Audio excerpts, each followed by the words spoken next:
മതിയായ സുരക്ഷാ ക്രമീകരണങ്ങളില്ലാതെ ലോറിയിൽ കശുവണ്ടിക്കറ കൊണ്ടുപോകുന്നത് ദേശീയപാതയിൽ അപകടക്കെണിയൊരുക്കുന്നു. ഞായറാഴ്ച വൈകിട്ട് ദേശീയപാത 744 പുനലൂർ കലയനാടിന് സമീപം പ്ലാച്ചേരി വളവിൽ ലോറിയിൽ നിന്ന് വീണ കശുവണ്ടിക്കറയിൽ കയറി നിയന്ത്രണം വിട്ട മിനി ബസ് മറിഞ്ഞ് 15ഓളം പേർക്ക് പരിക്കേറ്റു. തമിഴ്നാട് സ്വദേശികളായ അയ്യപ്പ ഭക്തർക്കാണ് അപകടം പറ്റിയത്. നിരവധി ഇരുചക്ര വാഹനക്കാരും ഇവിടെ തെന്നി വീണു. ആഴ്ചകൾക്ക് മുൻപ് ലോറിയിൽ കൊണ്ടുപോയ കശുവണ്ടിക്കറ ഇതേ സ്ഥലത്ത് വീണ് ബൈക്ക് യാത്രക്കാർക്ക് തെന്നി വീണ് പരിക്കേറ്റിരുന്നു.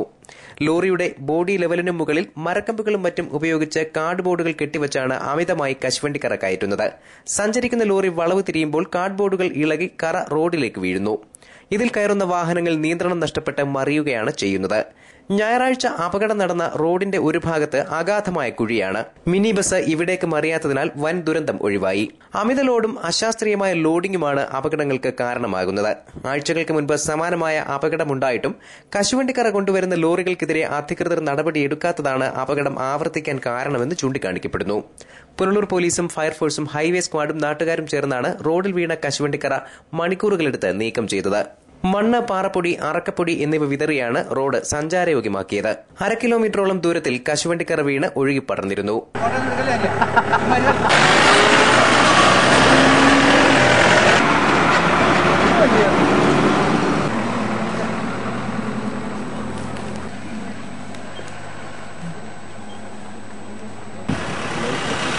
News bureau, Punalur.